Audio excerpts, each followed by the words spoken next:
Hi everyone, this is TheHande, and first and foremost, I want to say that sorry that you guys have been waiting for a while for the History of Video Games Part 10.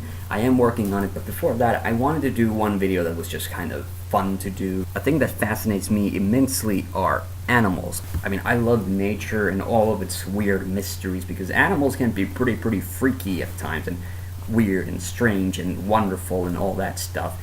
So this video is dedicated entirely to animals, and specifically the biggest animals on the planet. I think I'm gonna make two videos because unfortunately I only have the info right now for part of the largest animals. I'm going to check up for the rest. In this video we're going to take a look at mammals and invertebrates, and then in the next video we're going to cover fish, birds, and reptilians. So let's start with the animals with which we have the most in common, mammals. And what is the largest mammal? I think we all know the answer to that. The largest mammal, of course, is the great blue whale. Yes, the great blue whale, not only the largest animal currently existing, but in fact the largest organism that has ever existed on planet Earth. That is quite astounding.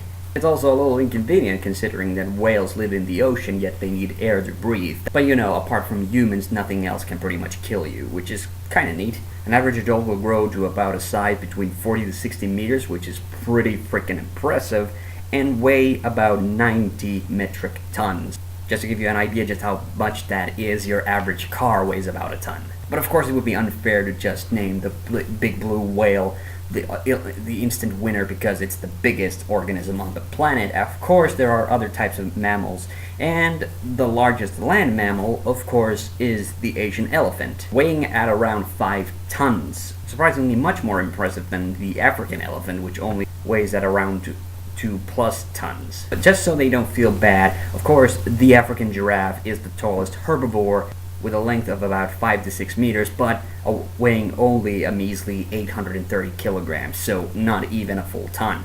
Now, the largest carnivorous land mammal, of course, is the polar bear, and quite surprisingly, the largest omnivore is not in fact its less white cousin, the brown bear, but in fact the Kodiak bear. Which is kind of weird because brown bears and polar bears are technically the same species of bear. It's just that they've adapted to different kinds of climate, but whatever. Next up, invertebrates, so animals with no spines. Of course, we're gonna have to start with the most popular group of them, icky insects. However, in the insect world, it's kind of difficult to determine what exactly constitutes as big. So for insects, we have 3 major categories. The heaviest insect, the biggest flying insect, and the biggest insect by sheer length. Now, the heaviest insect on the planet is the Goliath beetle. It's only about 5 to 8 centimeters long, weighs around 36 grams, which is pretty impressive, and that is a beetle I would not want to see.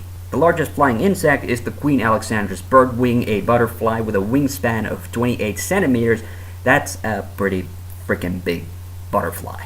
The longest insect, I'm not making this up, Jan's megastick, the Betelgeuse chani, at around 56 centimeters. This is one of those weird stick-like insects, but I do have to say that is a pretty awesome name, Jan's megastick. Okay, the next most popular invertebrate, of course, spiders. The biggest spider by far, the giant huntsman spider, with a leg span of about 30 centimeters, and it's known as the giant huntsman spider because amongst some of the things that it eats are small birds. Eek. The largest crab, of course, is the Japanese spider crab with an arm span of about 3+ meters, plus it's really icky. And the largest squid, you will be surprised perhaps that it's not the giant squid. In fact, it is the colossal squid. Between 12 to 14 meters long, that's pretty freaking creepy. It lives in our deep oceans, and even more awesome is the fact that it's completely red. But you will be hard pushed to find a really good specimen of it because they tend to deteriorate whenever they're brought up from the depths of the ocean. I hope you found that really interesting, and I hope not too icky. Next time, of course, we'll take a look at the biggest fish, the biggest birds, and the biggest reptiles.